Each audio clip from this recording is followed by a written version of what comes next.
ቀንድ ምክንያት አብያተ መኽረና ዘለወን ሕገ መንግስታዊ ስልጣን ሓላፍነትን ኣብዚ እዋን እዚ ምስ ሕገ መንግስታዊ ስልጣንን ሓላፍነትን ተኣሳሲሩ የጋጥመን ዘሎ ፈተናታት ነዞም ፈተናታት ከመይ እየን ክቃለስኦም ዝግባእ ብኣጠቃላሊ እዘን ኣብያተ ምኽሪ ሕገ መንግስታዊ ስርዓት ትግራይ ኣብ ምኽባር ዘለወን ሓላፍነት ግቡእ ግደ እንታይ እዩ ዝመስል እንታይ ይኸውን ዘለዎ ዝብል ብዝርዝር ተማይጥካ ተረዳዲእኻ ኣብ ትግራይ የጋጢሙና ዘሎ ሓደጋ ሕገ መንግስታዊ ስርዓት ናይ ምፍራስ ከይዲ ከመይ ጌርና ኢና ክንከላኸሎ ዝብል እዩ ህዝቢ ትግራይ ሕገ መንግስቲ ዘይነበሮ ዓዲ ሕገ መንግስታዊ ስርዓት ዘይነበሮ ሃገር ሕገ መንግስታዊ ስርዓት ክተክል ኩሉ ነገር ኣብ ትሕቲ ሕግን ስርዓትን ኮይኑ ክመሓደር ዝለዓለ መስዋዕትነት ሕልፊ ዝበሃል መስዋዕትነት ከፊሉ ሕጊ ስርዓት ተኺሉ እዩ ካብዘይ ሕገ መንግስታዊ ስርዓት ናብ ሕገ መንግስታዊ ስርዓት እቲ ሕገ መንግስታዊ ስርዓት እውን ዴሞክራሲያዊ ስርዓት ፌደራሊዝም ዝተኸለ ንሰብኣውን ዴሞክራሲያውን መሰላት ዘረጋገጸ ልዕልነት ህዝቢ ዘረጋገጸ ስልጣን ብደብዳቤን ብዘርእን ዘይኮነስ ብውሳነ ህዝቢ ምዃኑ ዘረጋገጸ ሕገ መንግስቲ ተኺሉ እዩ ሃገራዊ ሕገ መንግስቲ እውን ክልላዊ ሕገ መንግስቲ እውን ኣብዚ ሃገር ነዊሕ እዋን ኣብ ልዕሊ ህዝብታት ተዳዕኒኖም ዝነበሩ ብሄራውን ደርባውን ወፃዓታት በመስዋዕትነቱ ስዒሩ በመስዋዕትነቱ መሳዕረውን ሕገ መንግስታዊ መልስ ክረኽቡ ሕገ መንግስታዊ ምላሽ ክረኽቡ ሕጊ ስርዓት ዝተኸለ ህዝቢ ህዝብ ትግራይ ብዙሓት ህዝብታት ብዙሓት ውድባት ብዙሓት ተቃለስቲ ንዝኾነ ሕቶ ልዒሎም መስዋዕት ይኸፍሉ ቃልሲ የካይዱ እሞ ምሳዓሩ ኣብ መወዳእቱ ኣመላልስኡ የበላሽዎ እዮም ኣብ 1960ታት ሃገራት ኣፍሪካ ካብ ባዕዳዊ መግዛእትታት ናይ ኣውሮፓ ነፃ ንምውፃእ ሰፊሕ ቃልሲ መስዋዕቲ ከፊሎም እዮም ቶም ጸለምቲ ህዝብታት ኣብ መወዳእታ ግን እቲ ቃልሲ ናይቲ ነፃነት መስዋዕቲ ይኸውን መወዳእቱ ሕገ መንግስታዊ መልሲ ብዘይብሉ መንገዲ እዩ ዝዕፆ ተዓፅዩ ብዙሓት ውልቀ መልእኽቲ ተተኺሎም እዚ ኣብ ጎራብትና ከይተረፈ ትርእይዎ ማለት እዩ ንነፃነት ወይ ኣብ ውሽጢ ሓደ ዓዲ ዘለው ገዛእቲ ንምስዓር ቃልሲ ይካየድ መስዋዕትነት ይኽፈል ኣብ መወዳእትኡ መዛዘም ዘይብሉ እዩ ዝውዳእ ብዙር ንርአዮ 360 ዲግሪ ኸቢቡና ዘሎ ንኢትዮጵያ ኸቢቦና ዘሎ ዓድታት ንርአየን ብሙልአን አንጻር ባዕዳዊ መግዛእቲ ወይ አንጻር ውሽጣዊ መግዛእቲ ዝገበሮ ቃልሲ ወይ ንነፃነት ዝገበሮ ቃልሲ ኣብ መወዳእትኡ ዝተዛዘመሉ ኸይዲ ንርአዮ ህዝባዊ ወያነ ሓርነት ትግራይ ዝመርሖ ቃልሲ ከዓ ቃልሲ ተኻይዱ መስዋዕቲ ተኸፊሉ ብሄራውን ደርባውን ወፅዓ ዝተኸሉ ስርዓታት ተሳዒሮም ኣብ መወዳእታ መልሲ ንምርካብ ከዓ ሕገ መንግስታዊ ስርዓት ተተኺሉ ኣብ ውሽጢ ሓደ ወርሒ ከም ዝዝክርዎ 83 ጉንበት ደርጊ ምስ ተሰዓረ ኣብ ውሽጢ ሓደ ወርሒ መሰጋገር መንግስቲ ተተኺሉ ካብ ሰነ 2013 ወይ ክረምቲ 2010 ኣይመን 1983 ማለት እዩ ሶሪ شحنت شعات 183 درجة مستسعرة قنبت تسعيرو كابز قصة الورح سنة وي حاملة جميرو مسقاقري سرعات تتخيلو كساب 8 شوعات نوزنورة 3-4 عامتات كل النجارات ناي سققر مسرح توديو 8 شوعات عامة مرتكع حق من قستاو سرعات تتخيلو كم هاجر كم كللات مالتي لذي كم زبالة سرعات زتخل هزبي كم زبالة مسوعات زخفل هزبي حزي حقا من قستاو سرعات فريسوه نخالوت كل الناس يبون وعلو كل الناس سعنة نخالت هاجر كابتناد حينو هاجر استخل هزبي هاجر تخليو أما أخل ينبر عبس أقعي أي ينبر كم زلا حصار مكراوري دوزر الهزبي نسخي أكل أب تقرايز وقلا بهراو كحدة زفت سمزلو جل خاء أب تقراي نسترفت دو كتب لنا تخيل حقا من قستاو سرعات المفراس بطعم بزح سرحتي يسرح زلو أبيات مخري تقراي ناي ورداتات كتماتات كفلات كتما تابياتات كا حقا من قستاو سرعات ناي محلاو سلطانا حلافنة قبئن قدئن تتقيما نزح حقا من قستاو سرعات مسوعتنا تتخافي للو دوز ولا حقا من قستاو سرعات نمحلاو كبير واقع يخفل الله كبير واقع تخفل لكم سلازي إذا خمس ولا واقع زخفل اللو خيدي قالسي حزي ون عطنا خير كان مقصال كاب مقلاس وصا خالي ممارص سلازي بلنا تقالي سكات حق منقستاو سرعات دو نمبال زغدنا يقالسي بمتنخار حزون نايت حزب العلنا ناي ابيات مخر العلنا حق منقستاو سرعاتنا نمحلاو زخلنا ميت نمغواريو زي كم قمقاماو سلطانا نوصدو نسخاتهم سرحة أبيات مخرنا وحجي زي صنحهم سلازخونكم أمرار حاون سلازخونكم حاجة من قست قراي تفاقكم يو كابز ولا يكون أنتي أتحسسوا ناوزي مسينا كنا ما يتلنا حاجة من قست سايتفلتون كابز ولا يكون أباي تازقت مكم زلت أجمعتون كوانا لعل نسخهم يخم تفلتوا أوزي تأخاخي منا مي زاد لنا حابت حقا من قستي حد عينة الرداء نمعواي توسخي عقم المفتار كاب كل خبابتات بزيكاس توسنو كم تفلتوا هوستيج غيروم وجهو حيزوم كاين كسقس قبر وخبابتات زي كوينو كاب كل خبابتات تقراي زمز أخوم سلازخونكم كعا أفت حدج أفت تقراي زقات أمزلون زقبر زول قالسن كاب تخالي تقاف زقات أمزلون أقامن زقبر زلون قالسن بمن نصصار حدحداوي زخونه تمكروتات نملواطون يطقم يخمز ولا مدرخ لذي بزحات اب كونفيوجن زاتو ولا ناي حقت سمهارو سبات اب يونيفرسيتات حق زمهرو اب سرعات فتحي اب داينات يكون اب عقاب حقنات زسرحو اب استفلاليو ناي منغستاو اكلات حق زمخرو حق زمرحو سبات انتي ترفو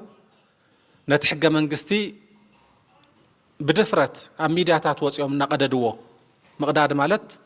بزي كونا منقد ناترقومو وزازاوعو صراحة تخسر حتى لو زخونا كونفيوجن زخونا مدنقار مفتارو سلا زي ترف نتم كم زوالو ناي سرعة حصوه بوليتيكاو حصوه دي زكاير زلو تقراي بوليتيكاو حصوه خا اب امرون دي جمر نتخم زوال استزابع الترقواقماتاتون ملكع نمتحزخ لنا مدرخ يخون زي مدرخ زي مالتي سلازي كاب استبقيسة ابت حقا منقستن كالوت حقتاتن كوينا بغات تامس ابيات مخرز الزامدو قداياتنا العالنا انا ميتات كنقبر نمي مالت نمتحاز كتعمكم استوسنو رئستات غير اللهم اللخو تم ميتات ما يترئستات حدا قطر حدا خن ما يطول زقبنا مسرتاو متكلات حقا منقستينا خنري حقا منقست تقراي بفلاي تهاجراو حقا منقستي حقا منقستنا ايو مسوعتنا تكفيلنا استخلنا ايو جن كم تفلطو حقا منقستاو سرعات فريسوم قبل علينا جونوسايداو كينات اويجوم كاب حقا منقستاوي مسرح تدفينا أكال سرعة فيدراليزم كين خون تجيرنا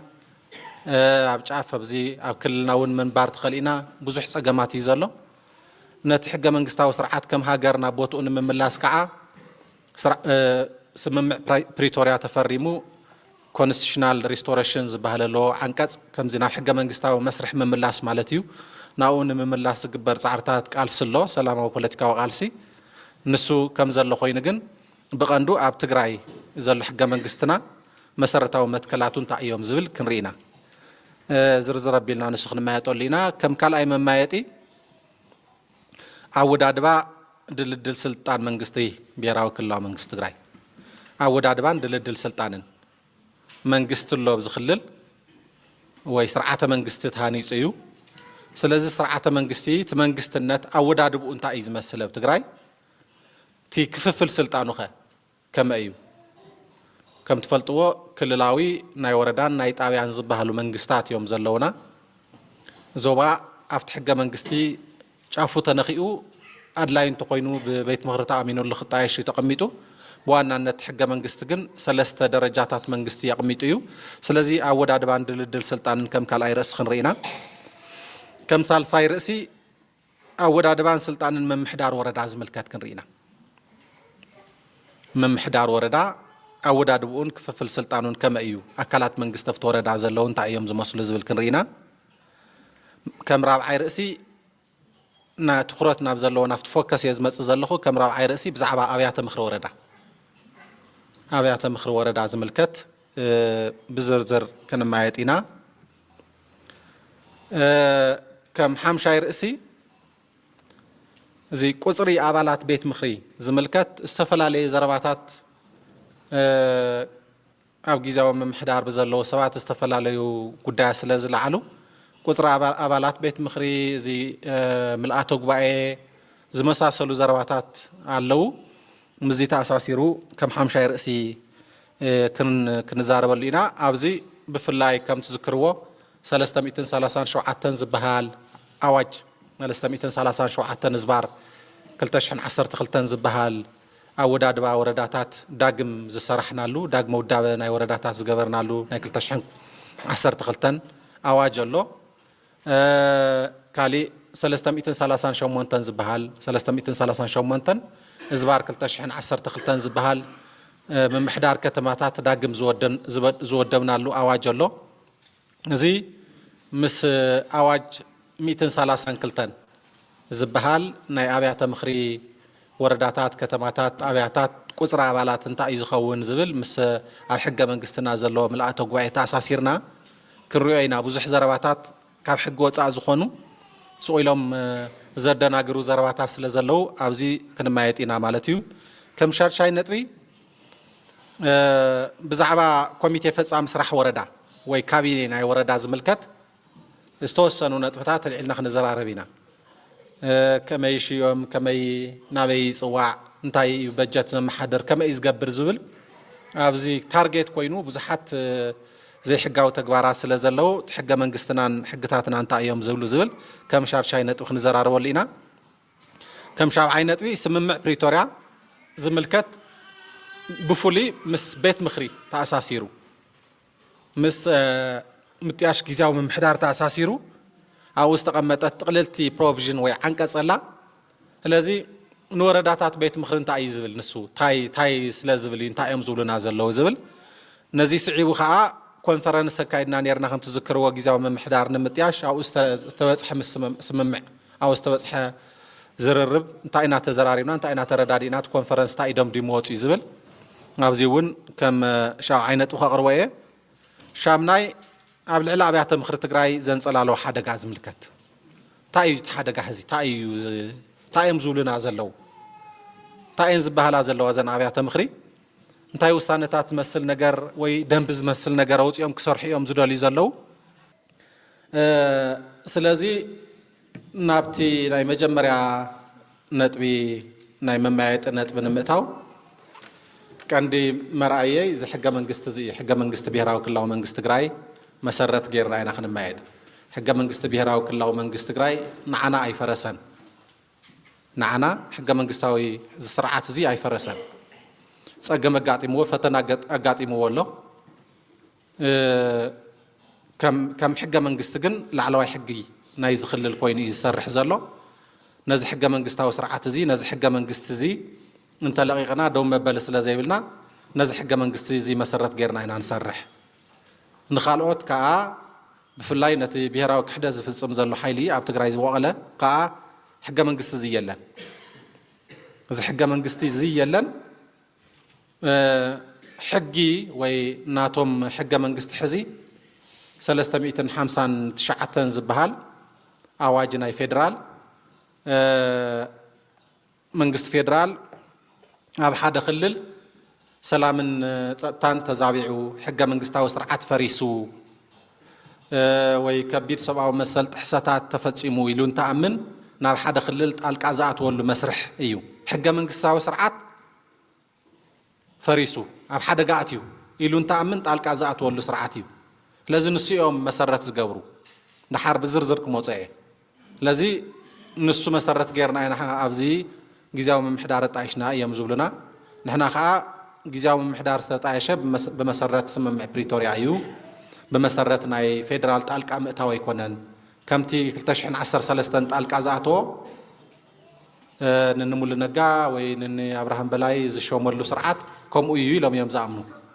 እዚ ብዘረባ ጥራሕ ኣይኮነን ኣብ ደንብታቶም ኣብ ዘውፅዎም ደንብታት ደንቢ ቁፅሪ 10 ዝበሃል ሪኢኹምዎ ተኮይንኩም እዚ መኻሪ ካውንስል ዝበሃል ሕዚ እውን እንታይ እዮም ጊዜያዊ ቤት ምክሪ ገለታት ኢሎምዎ ዘለው ምስኦ ተኣሳሲሮም ዘውፅዎ ደንቢ ክትሪኡ ትኽእሉ ኢኹም ኣብቲ ፕሪያምብሉ ወይ ኣብቲ መእተዊኡ ብግልፂ ነቲ ኣዋጅ ጠቂሶምዎ ኣለው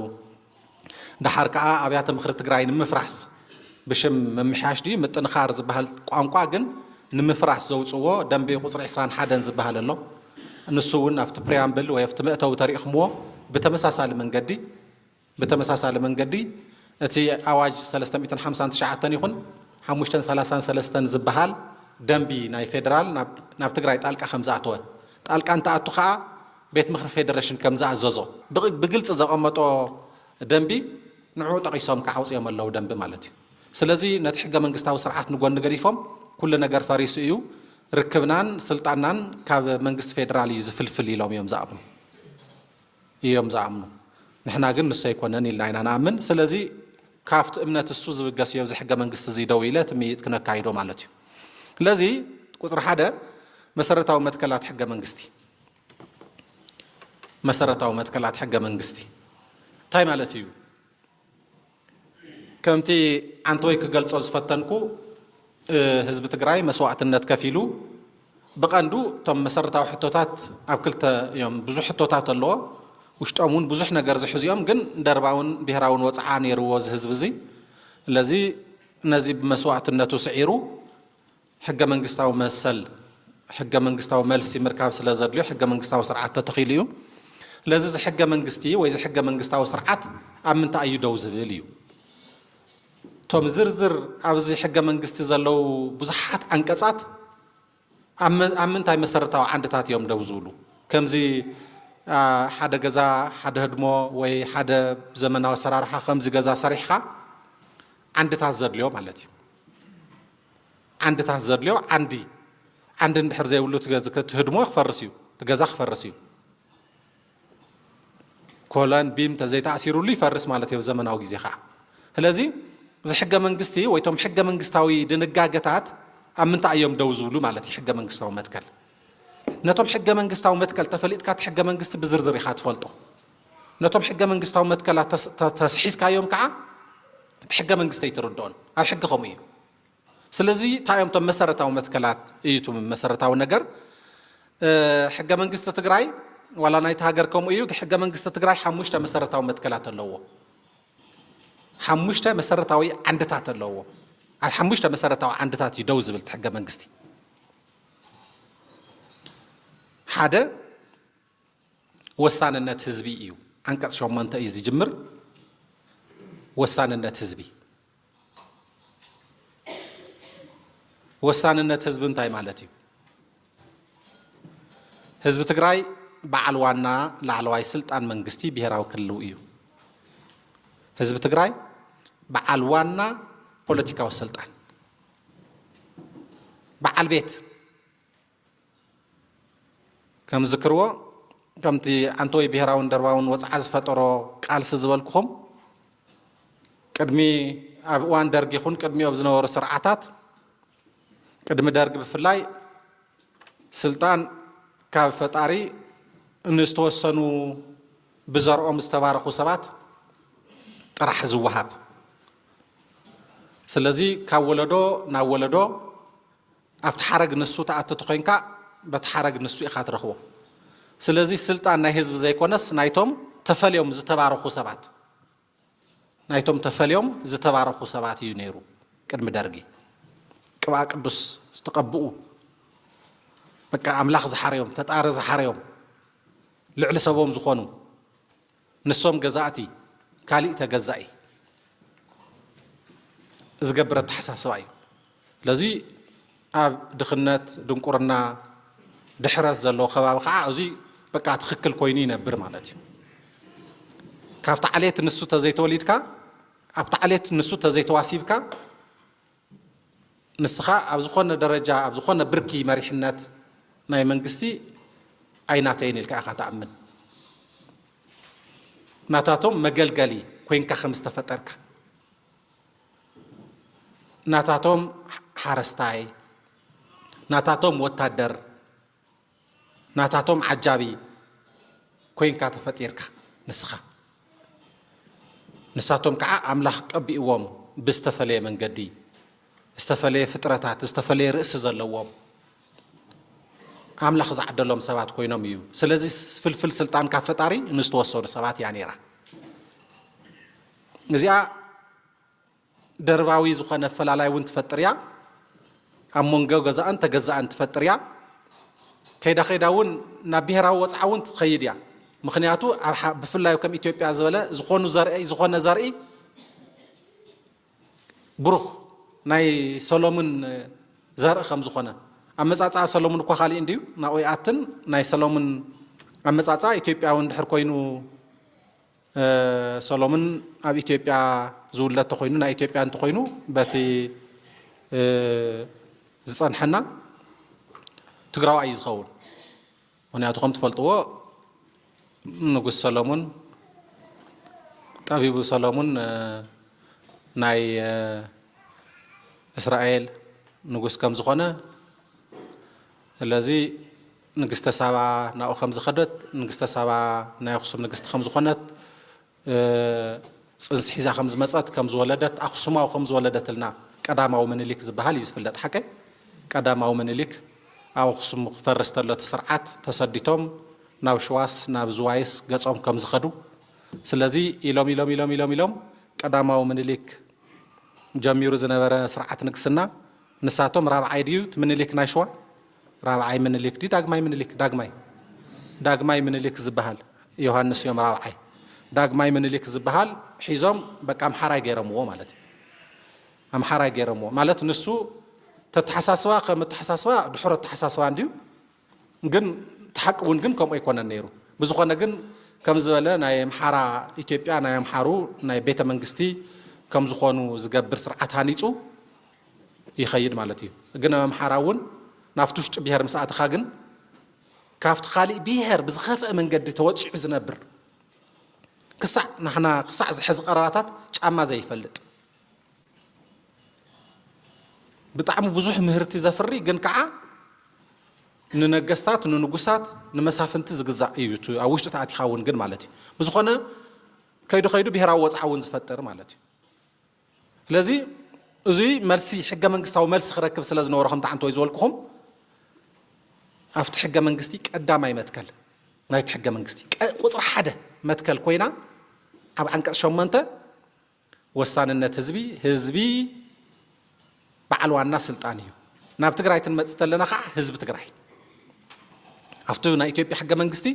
ብሄራት ብሄረሰባትን ህዝብታትን ኢትዮጵያ ላዕለ ወሰብ ዋና ፖለቲካዊ ስልጣን ናይ ዝሃገር እዮም እዩ ዝብሎም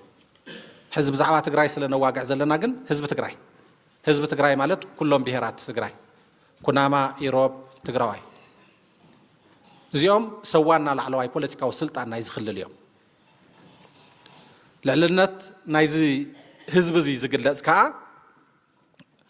بزمرصوم وكلتهم نبعلو بقطتا بزغورو ديمقراسياو تساتفون يبل لعلنت حزب زرغاغص وساننت حزبي وي لعلنت حزب انديا تقداميت متكل زي خعاب بترجما بعل وانا سلطانس حزب ايو مالت انديو تا بوليتيكا سلطانس بوانانتاس ناي حزبيا دحار زي خميا تغلص كميا تخبر اب حق منغستي اب حقي ابايتا خمي ترغاغص كتبال تلخع حزبي بزمرصوم وكلتو ابيلو بوليتيكاو سلطانو اكسرسايز انتغبرن بقطتا تساتفو وكلتو انتمرصن انتوسنن ايا ترغاغص يا تولى زلا حق منغستي ስለዚህ ናብቱ ደሓር ታይዝ ገጥመና ዘሎ ፈተናታት እናዛመድና ትሪኦ ተለና ክትሪኦ ወይኹም ትጸገም ማለት እዩ ስለዚህ ካባይታ ሕዝ ተጋጥም ዘላ እታ ትውሰን ዘላ እታ ትግበር ዘላ እቲ ህዝቢ ትግራይ መስዋዕትነት ከፊሉ ዘረጋገጻ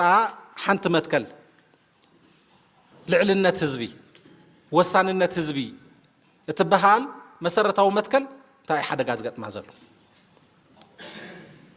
ولك سبات ولك مراحتي كم دليتو من توسنو كم دليتو من تجورو أوسان النتزبي أبلع للنتزبي أبز حاجة من قصة ومتكلزي أنت عينت بدأت يوصح خمسة لو إن نرزل لنا مالتي الذي تقدمت متكل وسان النتزبي بوليتيكا وسلطان هزبي هزبي بوليتيكا وسلطان وزرقاقس كعال علنة وزرقاقس كع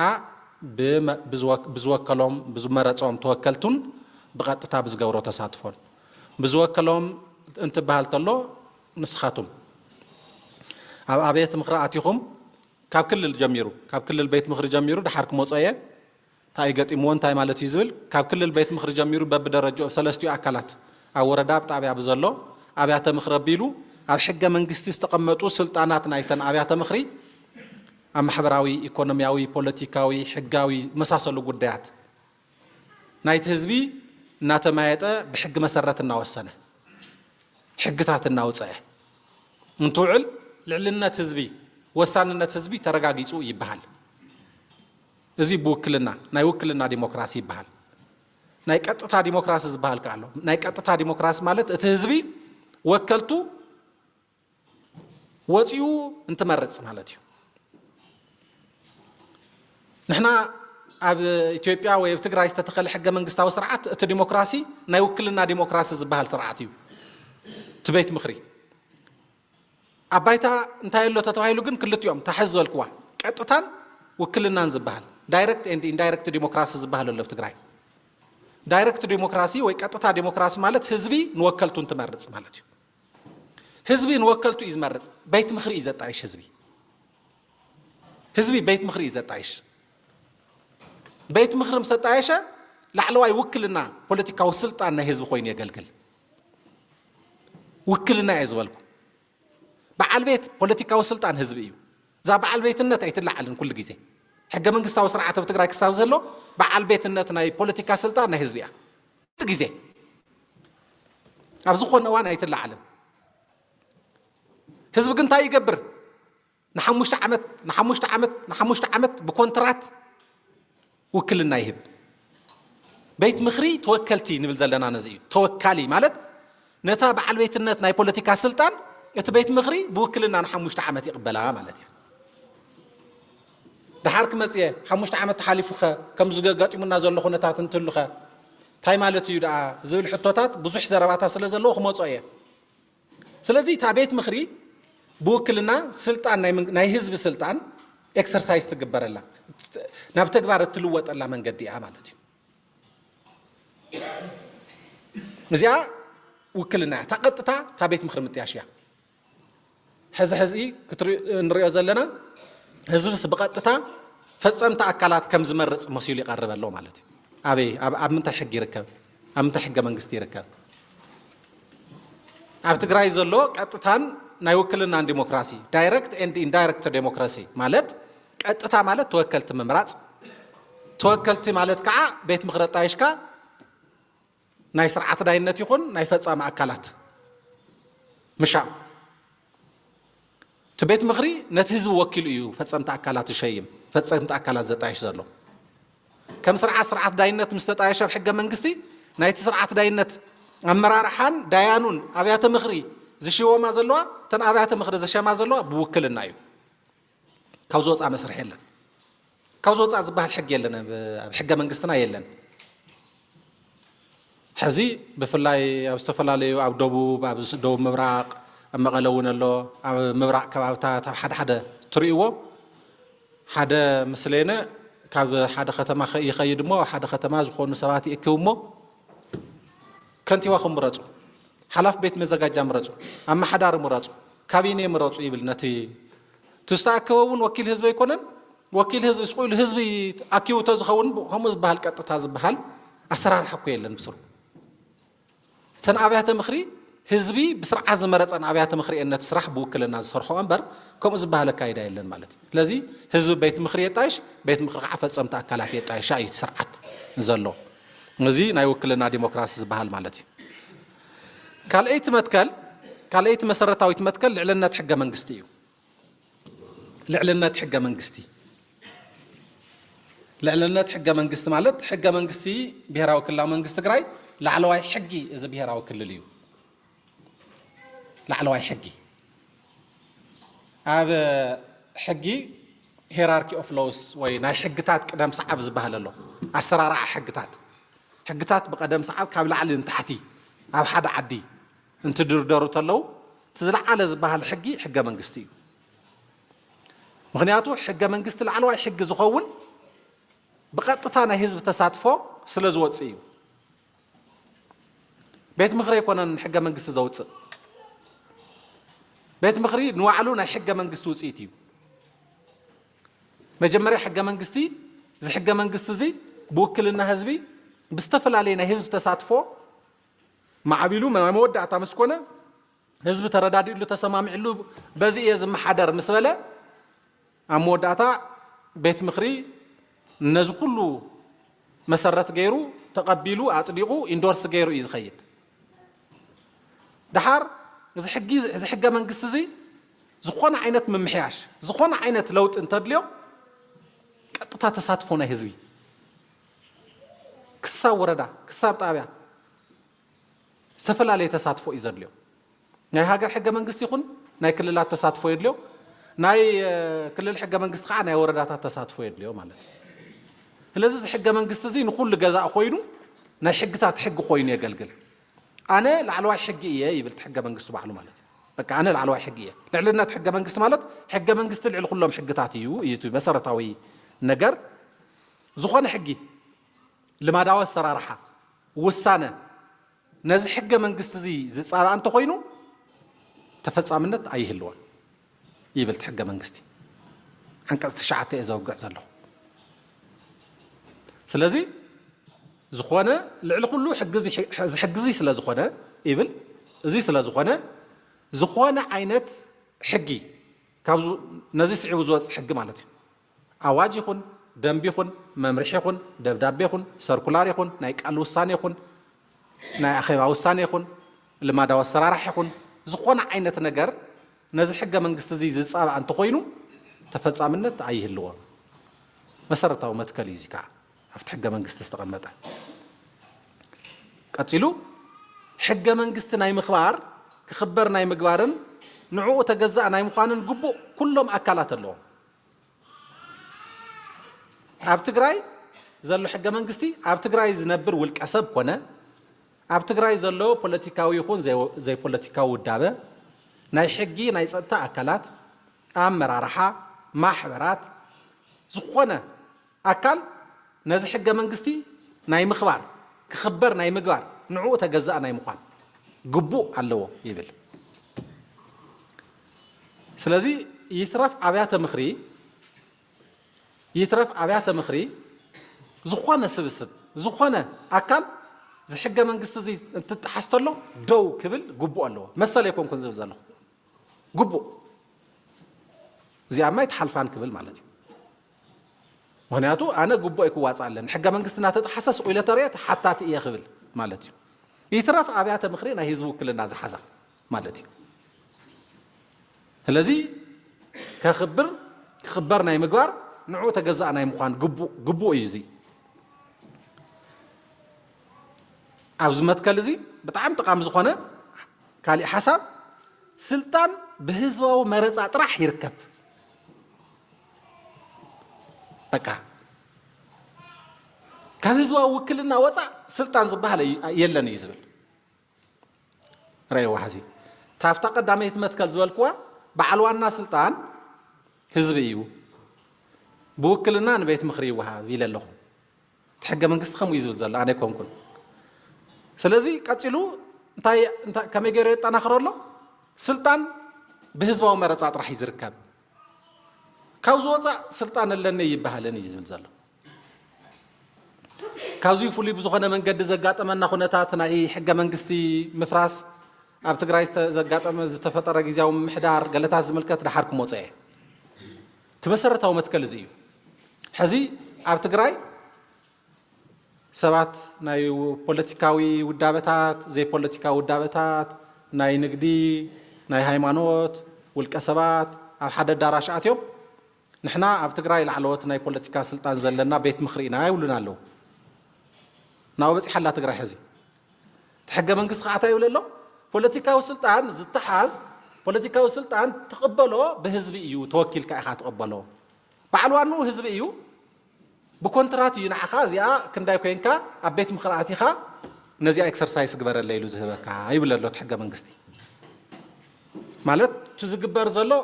ናይ ፖለቲካ ውዳበታት ናይ ማሕበራት ናይ ውልቀ ሰባት ፎረም ምፍጣር ይከኣል እዩ ፎረም ከምዚ ናይ ውድባት ፖለቲካ ፎረም ወይ ናይ ውድባት ፖለቲካን ማሕበራትን ውልቀ ሰባትን ፎረም ክንብሎ ንኽእል ኢና ፎረም ምጥያሽ መሰል እዩ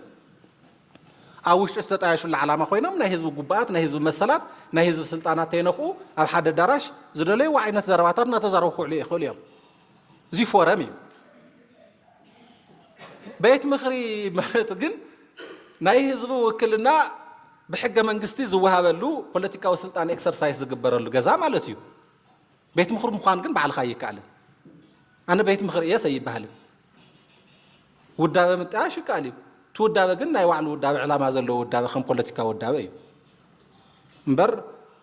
ፖለቲካ ውዳበታት ናብ ሓደ ገዛ መፅኦም ስለ ዝተኣከውስ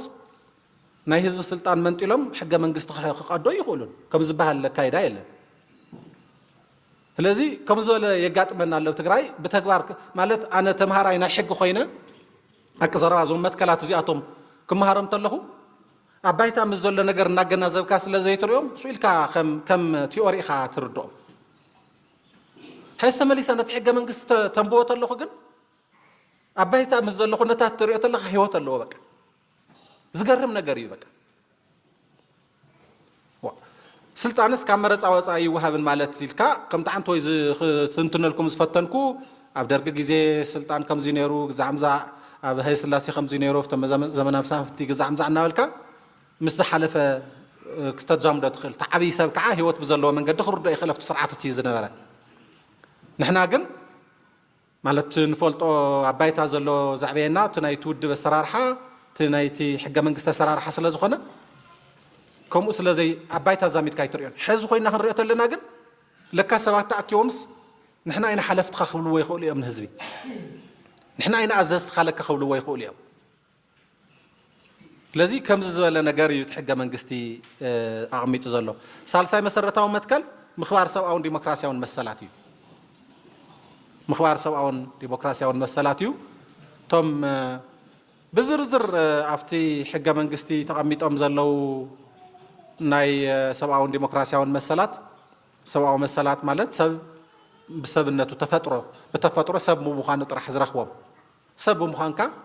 ዘይግነት ካብ ዘይግድስ ዝኽበሩልካ ማለት እዩ ከምዚ ናይ መንባር መሰል ዝመሳሰሉ መሰረታዊ መሰላት ማለት እዩ እቶም ዲሞክራስያዊ መሰላት ዝበሃሉ ከዓ ሓደ ሰብ ናይዚ ናይ ኢትዮጵያ ዜጋ ብምዃኑ ናይ ትግራይ ነባሪ ብምዃኑ ዝኽበሩሉ መሰላት ዲሞክራስያዊ መሰላት እዮም ስለዚ ምኽባር ሰብኣውን ዲሞክራስያውን መሰላት እውን ኣብቲ ሕገ መንግስቲ ምክንያቱ ኣብ ደርጊ ይኹን ቅድሚ ደርጊ ኣብ ዝነበሩ ስርዓታት እዚ ናይ ሰብኣውን ዲሞክራስያውን መሰላት ጉዳይ ኣብ ትሕቲ ብሄራውን ደርባውን ወፅዓ ወዲቑ ከቢድ ፀገም ዝነበረ እዩ ናይ ቀይሕ ራዕዲ ትፈልጥዎ እዩ ዝተመሳሰሉ أبستفلا لإيوانات حزو دا جونوسايد خبي جونوسايد تفتصم اللمبر أبزخونة أبستفلا لإيوانات سرعتات بلع الحزب تقرأي يفتصموهم زنورو حساتها سوء ديمقراسيا والمسلات نمخبار زمز ملسي يوزي مالتي رابعي مفللاي منقستن هايمانوت رابعي متكل أما مسرتو متكلات يزلخ صاحب حجي رابعي متكل مفللاي منقستن هايمانوتن منقستي أب هايمانوت القاياتن هايمانوت أب منقست القاياتن كلت يوم تكالات الناي بعلم قوام الناي بعلم تكالات يوم زبل بقلصي أفتح حقا منقستي إذا تقمت أمتكل مالتيو عنكت عسرت خلطة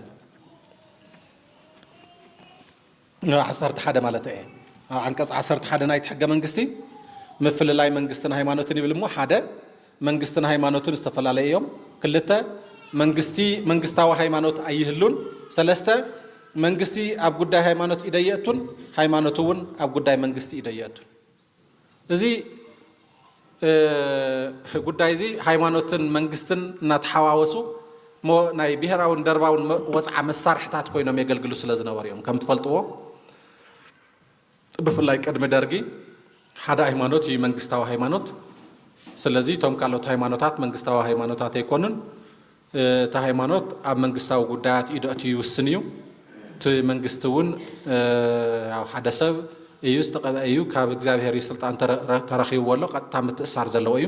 ኣብታ ሃይማኖት ኢዲአቱ እዩ ከም ዝበለ ሕውስውስ ዝበለ ነገር ስለ ዝነበረ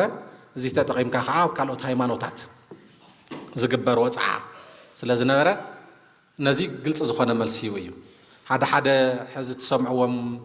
ከም በሓዱሽ ዝለዓሉ ናይ ኣመንቲ ኮን ቶም ሕቶታት ግን ኣብ ውሽጢ ሃይማኖት ዝተቀርቀሩ ሰባት ነቲ ጉዳይ ተጠቂሞም ነቲ ዝተቀመጥሉ ሃይማኖታዊ ሓላፍነት ወይ ቦታ ተጠቂሞም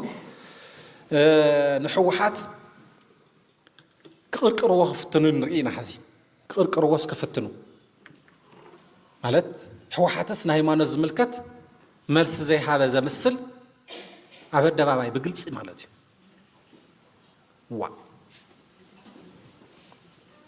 ሓደ ግዜ ናይ ውልቀ ሰባት እዩ ናይቶም ሃይማኖታት ኣይኮነን ኢለኩም ኣለኹ ውልቀ ሰባት እዮም ከምኡ ዝገብሩ ይደንቀካ እዩ ኣብ ኢትዮጵያ ይኹን ኣብ ትግራይ ዝነበረ ናይ ሃይማኖት ጉዳያት ዝምልከት ይፍለጥ እዩ ኣብ መንጎቶም ሃይማኖታት ተፈላላ ይነበረን ቶም ሃይማኖታት ንርእሶም ፀገመ ይነበሮምን ግን ስልጣን ዝሓዙ ሰባት ኣመራርሓ ኣብ ዝተፈላለዩ እዋናት ዝነበሩ ስርዓታት ሃይማኖት ከመይ ተበሊጾም ኣብ ልዕሊ ካልእ ሃይማኖት እንቅፋት ከይገጥመውን ከም ዝበለ ሕገ መንግስታዊ መልሲ ዘቐመጠ ውድብ እዩ ሕገ መንግስታዊ መልሲ በቃ ሰብ እዩ ኩሎም ሃይማኖታት ከዓ ማዕረ እዮም መንግስታዊ ዝበሃል ሃይማኖት እውን ኣይህልን መንግስታዊ ሃይማኖት ኣይኣቲ ሃይማኖት እውን መንግስት ኣይኣቲ ኢሉ መልሲ ዝሃበ ናይ ሰኪላሪዝም ዝበሃል ስርዓት ዘምፀአ ውድብ እዩ ሕወሓት ኣብዚ እዋን እዚ ማለት እዚ ኩሉ ተረሲዑ ሓደ ውልቀ ሰባት ንሕወሓት ብሽሙ እናፀውዑ ዘልዕልዎም ሕቶታት ምስ ሃይማኖታት ተኣሳሲሮም ክሰምዕ ተለኻ ኩነታት ከመይ ዝበለ ከም ዝኾነ ያው ንዓኻቶም ክነግረኩም ኣይክእልን ማለት እዩ ሓምሻይ ናይ መወዳእታን መትከል ኣሰራርሓ መንግስትን ተሓታትነትን ዝምልከት እዩ አንቀጽ 12 አንቀጽ 12 ዝተቀመጠ ኣብዚ መሰረታዊ መትከል ኣሰራርሓ መንግስትን ተሓታትነትን ዝምልከት ማለት እዩ እሺ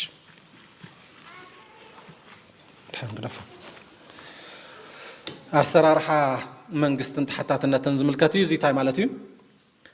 ኣሰራርሓ መንግስቲ ንህዝቢ ግልጽ ይኸውን ይብል በቃ ግልጽ ብዝኾነ መንገዲ ይፍጸም እውጅ ብዝኾነ መንገዲ እዩ ዝፍጸም ህዝብና ፈለጡ እዩ ዝፍጸም ህዝቢ ኣብ ዝመረፆ ተወካላይ እምነት እንተስኢኑ ኣብ ዝደለየ ግዜ ካብ ሓላፍነት ከልዕል መሰል ኣለዎ ዝኾነ ሓላፊ ይኹን ተመራፂ ሓላፍነቱ እንተጉድል ጥፋት እንትፍጽም ተሓታቲ ይኸውን እዚኣ እታ መትከል مخنياتو تقدميو زصانح سرعتا ايو سماي يحرس نقصي يخصص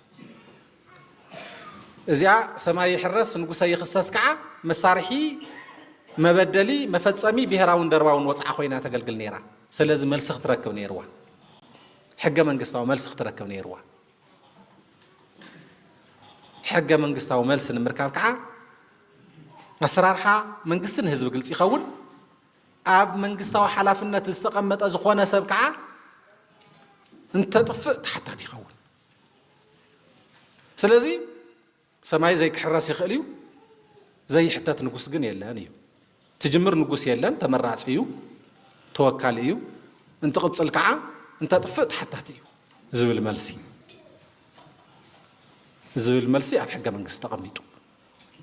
نعوي وعنتوي اتم قالسن مسواعتن استغبر لهم وصعتات بهراون درباون وصعتات دحر مسواعتي دحر مغداتي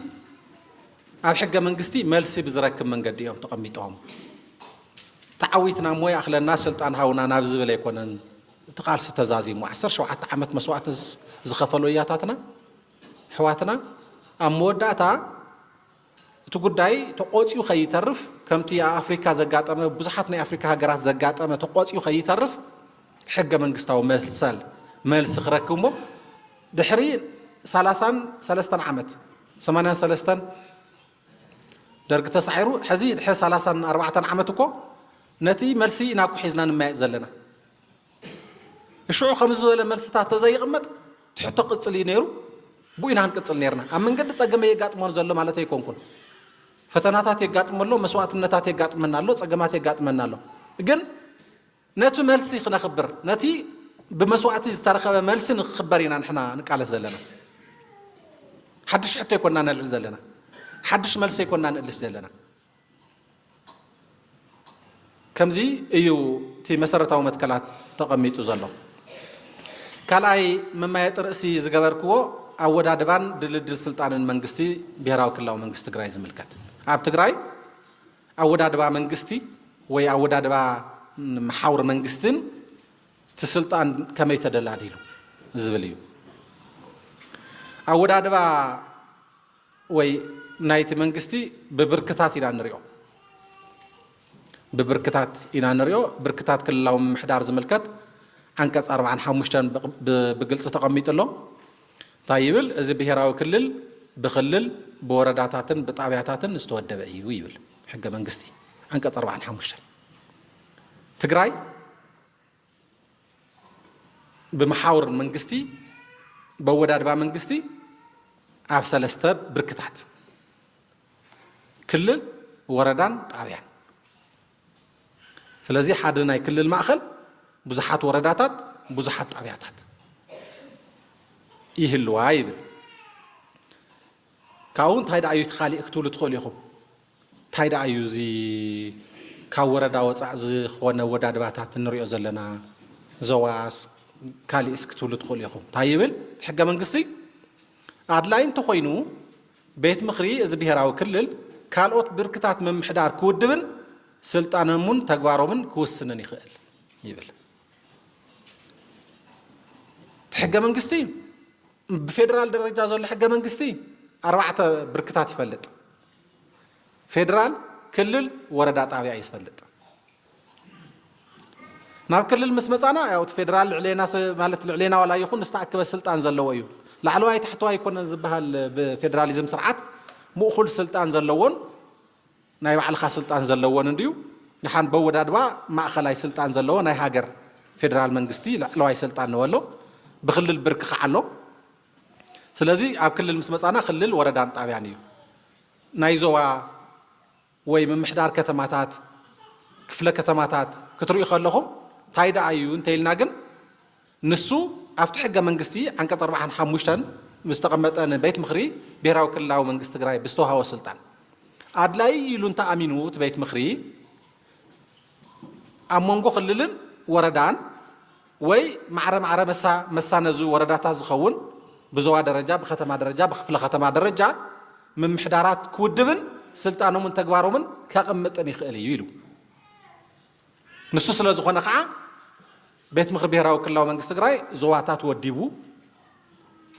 ከተማ ምሕዳር ከተማ መቐለ ወዲቡ ኣብ ትሕቲ ምሕዳር ከተማ መቐለ ከዓ ክፍላተ ከተማ ወዲቡ ማለት እዩ ክፍላተ ከተማ ወዲቡ ኣሎ ኣብዘን ትሕቲ ክፍላተ ከተማ ከዓ ጣብያታት ኣለዋ ማለት እዩ በዝቢ ደረጃ እዩ እቲ ተቐሚጡ ዘሎ ስርዓት ድሓር ክመፀየ ኣድላይ ነጥብታት ኣብዚ ስልጣን መንግስቲ ኸ ክፍፍል ማለት ናይ ኣካላት ስልጣን መንግስቲ ዝምልከትከ ኣካላት ስልጣን መንግስቲ ዝምልከት ኣብ ሰለስቲኦም እርከናት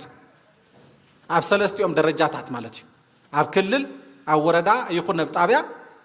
ሰለስተ ኣካላት መንግስቲ ኣለዎም ይብል ሰለስተ ኣካላት መንግስቲ ኣለዎም ሕጊ መውፂ ቤት ምክሪ ሕጊ ፈጻሚ ካቢኔ ወይ ስራሕ ፈጻሚ ከምኡውን ስርዓት ዳይነት ይህልዎም ይብል ስለዚ ኣብ ክልል እንረአዮ ቤት ምክሪ ብሔራዊ ክልላዊ መንግስቲ ትግራይ ስራሕ ፈጻሚ ወይ ካቢኔ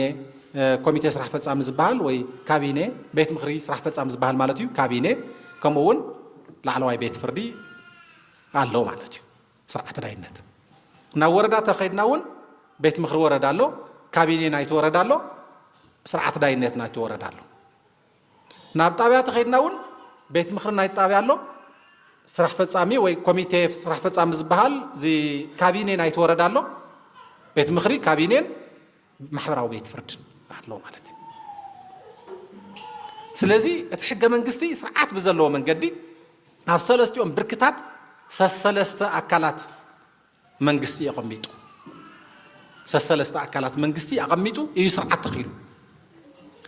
እዚ ሕገ መንግስታዊ ስርዓት ማለት እዚ እዩ ሕገ መንግስታዊ ስርዓት ምትካል ማለት ከም ዝበለ ስርዓት ምትካል ማለት እዩ ኣብ ውሽጢ እዚ ኮይንካ ኣብዚ ዝተተኸለ ስርዓት ኮይንካ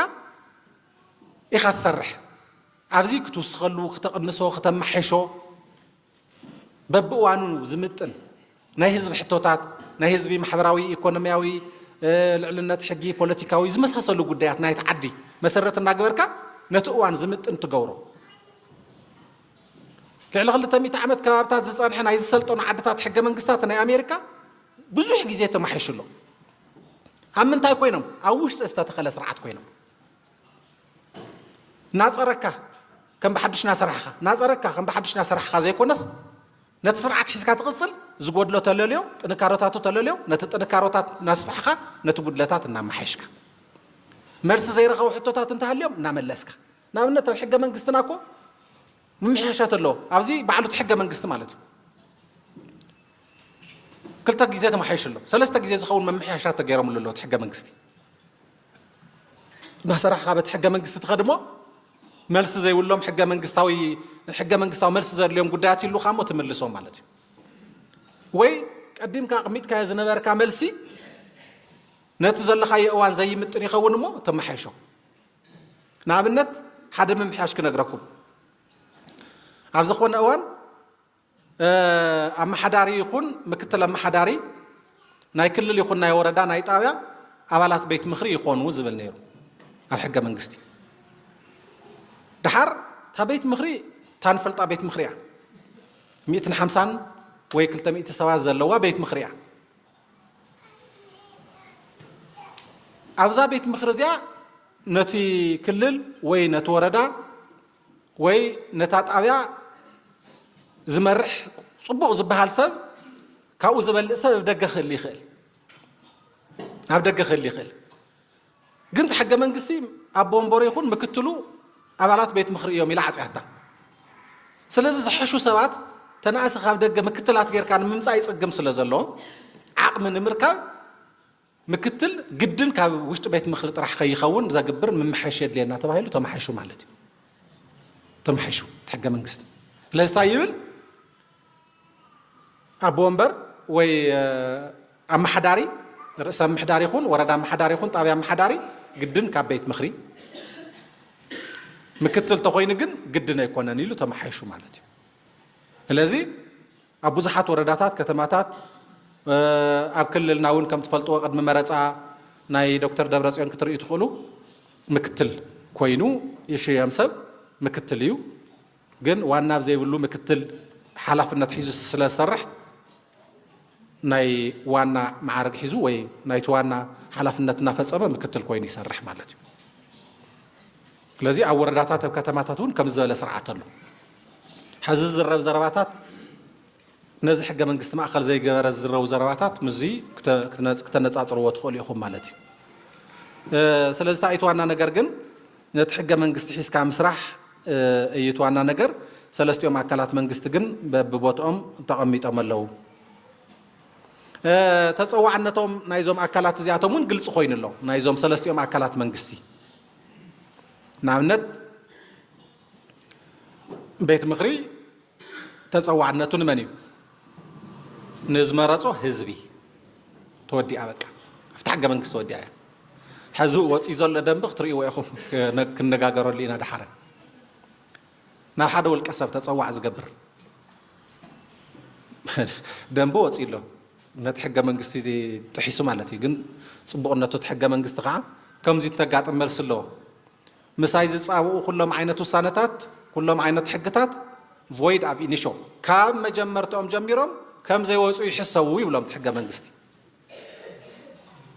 ቮይድ ኣብ ኢኒሾ ካብ መጀመሪኡ ጀሚሩ ሲ ከም ዘይወፀ እዩ ዝሕሰብ ከም ዘይተወሰነ ይሕሰብ ከም ዘየለ እዩ ዝሕሰብ እዩ ዝብሎ እቲ ሕገ መንግስቲ ጽቡቕነቱ ማለት እዩ ግን ነቲ ሕገ መንግስቲ ጥሒስካ ግን ያው ይግበር ኣሎ ተፀዋዕነት ቤት ምኽሪ ናብ ዝመረጾ ህዝቢ ድሓር ብምሕያሽ ዝተወሰኸትላ ኣብዚኣ ናብ ክልል ቤት ምኽሪ እውን እቲ ምምሕያሽ ዝግበር ምዃኑ ማለት እዩ ናብ ዝመረጾ ህዝብን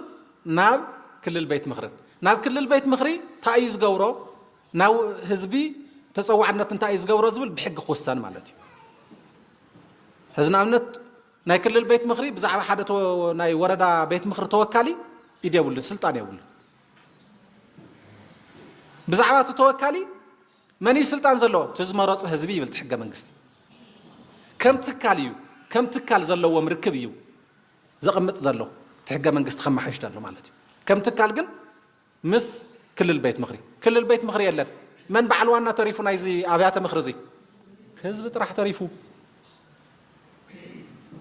ሕዚ ህዝቢ ጥራሕ ተሪፉ በዓል ዋና ናይዘን ኣብያተ ምኽሪ እዚኣተን ህዝቢ ጥራሕ ይሕዚ ማለት እዩ ቤት ምኽሪ ፈሪሱ ድዩ ኣይፈረሰን እንታይ እዩ ድሓር ክመፀ እየ ድሓረ ንሱ ግን እዙ እዩ ዝብል ኦኬ ኮሚቴ ፈጻሚ ስራሕ ናይቲ ወረዳ ናይቲ ከተማ ናይቲ ክፍለ ከተማ ተፀዋዕነቱ ናብ ቤት ምኽሪ ተፀዋዕነቱ ናብ ቤት ምኽሪ እዩ ናብ ቤት ምኽሪ እቲ ወረዳ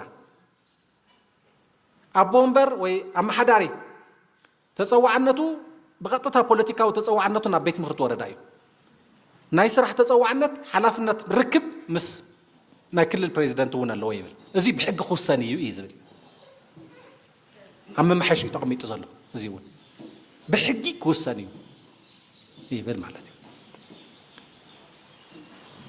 ከምዚ እንታይ ዝበሃል ኣሎ ፖለቲካል ኤንድ ማናጀሪያል ኣካውንታብሊቲ ዝበሃል ኣሎ ፖለቲካል ኣካውንታብሊቲ ፖለቲካዊ ሓላፍነት ተፀዋዕነት ታሕታትነት ናብ ህዝቢ እዩ ናብቲ ዝመረፆ ቤት ምኽሪ እዩ ናይ ስራሕ ርክባት ምክንያቱ ብተዋረድ ካብ ክልል ጀሚሩ ክሳዕ ወረዳ ጣብያ ብሓደ ፕላን ናይ ምስራሕ ኣብ ሓደ ማሕበረ ኢኮኖሚ ኮይንካ ኢኮኖሚያውን ማሕበራውን ፀጥታውን ሕግን ናይ ሕጊ ስራሕትን ዝስራሕ ስለ ዘሎ ብሰንሰለት ብጡስ ከይኸውን ምትእሳርን ምፍጣር ዝቐመጦ ማለት እዩ ሕዚ እዚ ኣቢዩስ ተገይሩ ኣብ ከተማ መቐለ ትርእይዎ ማለት እዩ እቲ ናይ ስራሕ ርክብ ዝብልስ ጠቕላላ ንሕገ መንግስታዊ ጥሕሰት መሰረት ኮይኑስ ሸዋምን መውረድን ናይ ሓደ ናይ ቤት ምኽሪ ዘለዎ ከንቲባ ከተማ እውን ሓደ ሰብ ዝኾነሉ ኩነታት ኢንተርፕሬት ይትርጎም ብከምዚ ኢንተርፕሬት ይግበር እቲ ሕገ መንግስቲ ምፍራስ በዚ ደረጃ ማለት እዩ ከመይ ከም ዝሽወም ከመይ ከም ዝሰርሕ ከመይ ሪፖርትን ፕላንን ከም ዘቕርብ ከመይ ተፀዋዒ ከም ዝኾነ ናብቲ ቤት ምኽሪ ሓላፍነቱ ከመይ ከም ኤክሰርሳይዝ ከም ዝገብር ብስሩዕ ካብ ሕገ መንግስቲ ጀሚሩ ኣብ ሕግታት ብግልፂ ተቐሚጡ ከብቅዕ ርክብ ስራሕ ኣለዎ ምስ ፕሬዚደንት እትብል ነገር ንኩሉ ናይቲ ሕገ መንግስቲ ናቶም ካልኦት ኣዋጃትን ጥሒሱ መቐመጥን መውረድን ሓደ ሰብ ዝኾነሉ ኩነታት ክፍጠር ፃዕሪ ይግበር ማለት እዩ ብሱር ዘየለ ነገር ከም ዝበለ ነገር ኣሎ ስርዓት ዳይነት ሳልሳይ ኣካል መንግስቲ እዩ ሕገ መንግስታዊ ነፃነት ኣለዎ ስለዚህ ሕገ መንግስታዊ ነፃነት ናይ ቤት ፍርዲ ማለት መሪሕነቱ ዳያንኡ ሃፍቱ ባዕሉ የመሓድር ማለት እዩ ሰለስተ ነገራት ማለት እዩ ናይ መሪሕነት ነፃነት ናይ ደይንነት ነፃነት ውልቃዊ ነፃነት ናይ ሃፍቲ ነፃነት ናይ ሃፍቲ ምሕደራ ነፃነት ማለት እዩ ግን እቲ ቤት ምኽሪ ላዕለዋይ ኣካል ናይ ህዝቢ ውክልና ዘለዎ ላዕለዋይ ስልጣን ናይ ህዝቢ እዩ ስለ ዝበለት ሕገ መንግስቲ ንስርዓት ዳይነት እውን ብላዕለዋይነት ይመርሖ ቤት ምኽሪ ብላዕለዋይነት እዩ ዝመርሖ ብዙሓት ሰባት ኣብ ምዕራባዊ ዓለም ዘሎ ናይ መንግስቲ ስልጣን ተሓሳስባ ሒዞም ቼክ ኤንድ ባላንስ ዝበሃል ዘረባ ክዛረቡ ትሰምዑ ኢኹም ኩልና እውን ትክክል መሲሉና እንደጋግሞ ንኾን ኢና ቼክ ኤንድ ባላንስ ዝበሃል ሰርክል ኣብ ፓርላሜንታሪ ናህና ስርዓት ኮ የለን ቼክ ኤንድ ባላንስ ማለት ኣይመስለኩም ንኣብነት ኣብ ኣሜሪካ ሓንቲ ረቂቕ ኣዋጅ ትወፅእ እዛ ረቂቕ ኣዋጅ ማለት እዚኣ እዛ ረቂቕ ኣዋጅ እቲ ሕጊ ዘውፅእ ኣካል ከፅድቃ ይኽእል ቤት ፍርዲ ሕገ መንግስታውነት ኣይፍትሻ ሕገ መንግስታዊ ኮነት እንተይልዋ ኣይጸድቕን ትሰዓር ማለት እዩ እዚ ምስ ሓለፈት ሕገ መንግስታዊ ኮይና ምስ ሓለፈት እውን ፕሬዚደንት ዘይፈርሙላ ሕጊ ይትኸውን ሓደ ነቲ ካሊእ ኣብ ሓንቲ ሕጊ ይቆፃፀሮ ማለት እዩ ምጽዳቅ ሕገ መንግስታውነት ምርግጋጽ ምፍራም ቼክ ኤንድ ባላንስ ዝበሃል ስርዓት ከምዚ ሰርክል እዩ ዝኾነ ሰብ እናተልዓለ ቼክ ኤንድ ባላንስ በቃ ኣብ ትግራይ ሕዚ ከምኡ ክብል ፓርላሜንታሪ ስርዓት ዘሎ ቼክ ኤንድ ባላንስ ዘይኮነ ኣብ ናህና ሕገ መንግስቲ ፓርላማ ቤት ምኽሪ ላዕለዋይ ኣካል ካብ ህዝቢ ስልጣን ብውክልና ተቐቢሉ ላዕለዋይ ኣካል ይኸውን እዩ ዝብል ላዕለዋይ ኣካል እዩ ሕጊ የውፅእ ሕገ መንግስታውነት ዝበሃል ቅሬታ ዘለዎ ኣካል ናብ ሕገ መንግስታዊ ተርጓሚ ዝወስዶ ናብ ቤት ምኽሪ ፌደሬሽን ወይ ኣብ ትግራይ ከዓ ናይ ሕገ መንግስታዊ ተርጓሚ ኮሚሽን እምበር ቤት ፍርዲ ብዛዕባ ሕገ መንግስታውነት ናይቲ ኣዋጅ ኣይግድሶን ፕሬዚደንት ተዘይፈሪሙሉ እቲ ኣዋጅ ከ ኣብ ውሽጢ 15 መዓልቲ ተዘይፈሪሙሉ ኣዋጅ ኮይኑ ይቕፅል ምክንያቱ እቲ ላዕለዋይ ናይ ህዝቢ ውክልና ዝሓዘ ስልጣን ፓርላሜንታሪ ስርዓት ስለ ንኽተል ንሕና ላዕለዋይ ስልጣን ናይ ቤት ምኽሪ እዩ ኣብ ክልል ቤት ምኽሪ ላዕለዋይ ስልጣን ኣብ ወረዳ ላዕለዋይ ስልጣን ናይቲ ህዝቢ ናይቲ ላዕለዋይ ስልጣን ናይ መንግስቲ ኣብ ቤት ምኽሪ ወረዳ ተዓርፍ ኣብ ጣብያ ላዕለዋይ ስልጣን ናይቲ መንግስቲ ኣብ ጣብያ ቤት ምኽሪ ተዓርፍ ስርዓትና ኣካይዳና ልምድና ከምኡ ድዩ ኣብ ዲሞክራሲ ፀገም ኣለና ዶ መዓት እልፊ كنعري وزجبنا ندق طرح مطما زيكون او وشنا ون كنعري زجبنا بيت مخري لعل سرح فصامي لعل كابيني يكون انكسر اسرو زجبنا بيت مخري كابيني يكون بزيته بزي وصا خلو زجبنا بيت مخري يخد سطلطو بيلكم مرح زجبنا بين سرح فصامي كابيني زي تقول لكم زي دن قبر لنا زي بزي مقبارنا انتاي صقم يوصحنا له اب حزبنا انتاي صقم يوصح له بدن بخن زرار ول زغبايو قومت كوميتيታት ታይ ገብራለዋ ኣብያተ ምኽሪ ነዚ መሰረት ገይረን ታወረዳ ናይ ጸጥታ ናይ ሰላማ ናይ ሕጊ ምኽባራ ናይ ልምዓታ ናይ ማሕበራዊ ስራሕታ ኩሉ ዓይነት ናይቲ መንግስቲ ስራሕቲ ሰጥለጥ ኢሉ ክምራሕ እዚ ዘይገብር ንዓ ማሕዳሪ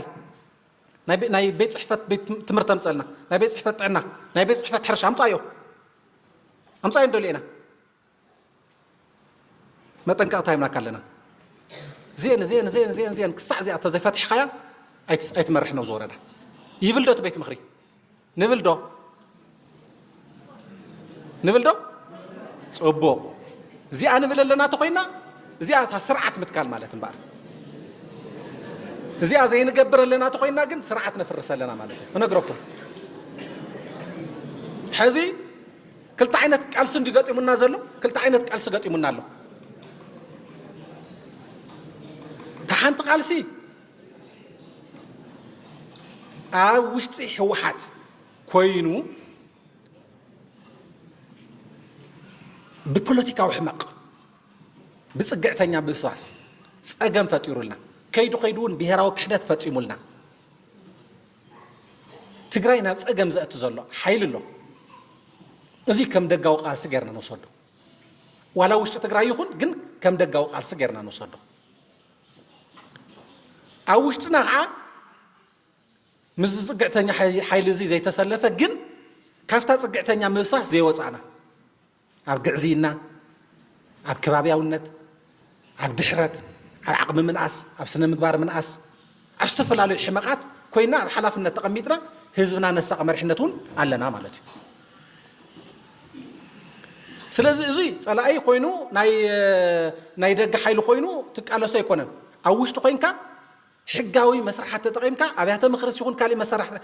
ናይ ሕጊ ኣሰራርሓታት ተጠቒምካ ፖለቲካዊ ኣሰራርሓታት ተጠቒምካ ምፅራይ ህዝቢ ክግልገል ምግባር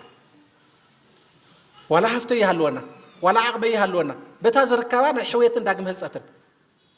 ናይ ሰላም ስራሕቲ ናይ ፀጥታ ስራሕቲ ናይ ሕጊ ምኽባር ስራሕቲ ናይ ኣገልግሎት ጉዳያት ናይ መሬት ናይ ካልእ ጉዳያት ብስርዓት ክምራሕ ዘኽእል ጉዳይ ምፍጣር ማለት እያ እዚኣ ከዓ እዛ ፀገም እዚኣ ኣብ ውሽጥና ተዘይፈትሕና ኣብ ደገ ዘሎ ዋላ ተፈታሕናዮ እቲ ፀገም እዚ የቕኒየና ኣብ ውሽጢ ተፈጢሩ እኮ እዩ ናይ ደገ ኮይኑ ዘሎ ስለዚ ካብ ውሽጢ ንደገ ምቅላስ የድልዮ እቲ ቤት ምክሪ ማለት እዩ ስለዚ እዚ እውን እቲ ቤት ምክርታት ዘለዎ ስልጣንን ተፀዋዕነትን መሰረት ጌርካ ምኻድ የድልሎ ማለት እዩ ሳልሳይ ነጥቢ ሳልሳይ መማየጢ ነጥብና ዝገበርክዎ ኣወዳድባን ስልጣንን ምምሕዳር ወረዳ ዝምልከት እቲ ወረዳ ምምሕዳር ብምሉኡ ማለት እዩ ከም ምምሕዳር አንቀጽ 71 ጀሚሩ እዩ እዚ ጉዳይ እዚ ዘሎ ከም ትፈልጥዎ ናይ ወረዳ ምምሕዳራት ናይ ከተማ ናይ ክፍለ ከተማ ስለዝኾንኩም ብደንብ ምፍላጥ ዘድልዮም እዮም አንቀጽ 71 እዩ ዝጅምር ኣወዳድባ ኣሰራርሓን ዝምልከት ምምሕዳር ወረዳ ኣብ ትሕቲ ብሄራዊ ክልላዊ መንግስቲ ትግራይ ዝተወደበ ኮይኑ ዝስዕቡ ዓበይቲ ኣካላት ኣለውዎ ይብል ሓደ ኣብ ትሕቲኡ ዝተጣየሹ ጣብያታት ኣለዎ ኣብ ሕድሕድ ጣብያ ከዓ ካብ ህዝቢ ዝተወከሉ ናይ ጣብያ ኣብያተ ምክሪ ኣለዎ ኣብ መንጎ ኣባላት ቤት ምክሪ ተመሪፁ ዝሽየም ዋና ኣመሓዳሪ ኣሎ ኣብ ትሕቲ ዋና ኣመሓዳሪ ከዓ ካቢኔ ኣሎ ዘይትፈልጥዎ ነገር ኣይኮነን ብመቐረባይነት ዋና ኣመሓዳሪ ብቤት ምክሪ ዝሽየሙ ኣባላት ስራሕ ፈጻሚ ኣለው እዚኣ ብጣዕሚ መሰረታዊት ነገር እያ መጻየ بمسرة حق من قصة زتايش سرعة داينة اللو لذي بوداد ما كاب لعلن تحتي عن تويو كل الوردات أبيات لزولكو وردات تحس لزلهم عم تحتيو تابعات اللو حد وردات أبيات حيزيو زود دبيل والله كاو كففل سلطان أبت وردا بيت مخري سرح فتصامي سرح داينتنا الليل له أبت وردا طلع لواي سلطان كموصيه بيت مخريو أبت طابعه طلع لواي سلطان بيت مخرنا يطابعيو أبت وردا ببيت مخري زشيوم أم حداري ببيت مخري زشيام أم حداري مكتل أم حدارن أبالات كابينين اللويم ثم أبالات كابينيون ببيت مخري يشيام ويبل له حزي تقط من نازل لنا قرن الرأي مالتي تعنتو يزولكوا أما حداري بيت مخرز يكونس حدا بزواج تقمت أمسلين أيز بدبدب بيز شمو مشام دي زبال صحفلو تي أوردا ويبكتم استقمت بمسلين دبدب بيز تقبل سبكعة نسقعة نايكابيني أولات يوم زولم سبات دبدب بيز صحف كا حليفو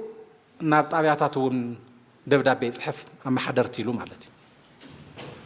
هستحق من قص جن تمواقر كم يكم زخانة أب حد مواقر أب حد أكل ويبتحد أب حد بركي زلوا مريحنات زلوا عمرارحة كم يكم زقمت كم يكم زشيم كعميت له لذي نزيعتك أو نزيعة تفرس أسرار حبو ملا نتبيت مخري زي كونس وإلى بيت مخري بزول زي كونس نزح حق من قص زي تسعر لا مالتي نزح حق من قص زي أسعر زلا مغنياتو حق منقستي مسعر مالتسي حق منقست متحاس مالتسي أفت حجة من قصة استقمتوا دنقاقتات متحاس مالت كوي كأوص عم خاد مالت كوي أوكي كأوص عم خاد نحر هاللي قعد حجة من قصة عمل سلوي للخ عنتوي مساي زي صعبة اللي تحجة من قصتي نزيز صعبة زخون عينات وسانة زخون عينات حجي السرارحة وسانة بقول كيخون بحبار استوسنا نز حجة من قصة زي صعبة تخوينه تفتح منات يقولون سلازي تفتح منات زي بالله مسانتات مالتهم تفتح منات زي بالله كمرحو زي يقولوا حلاف النت زي بالله حجة من قصة زي فقد اللهم أمرارة حتى بهيلهم باب بركوز قمة سبعات مالتهم زيادة كمرحو أي يقولون حجة من قصة سلازة فراسو ويكاتي تدينا رمى صدق القلب تباري جواحتنا يكاتي معبل بارعي وإسات بمرا شقد بيت وكاوين بالبار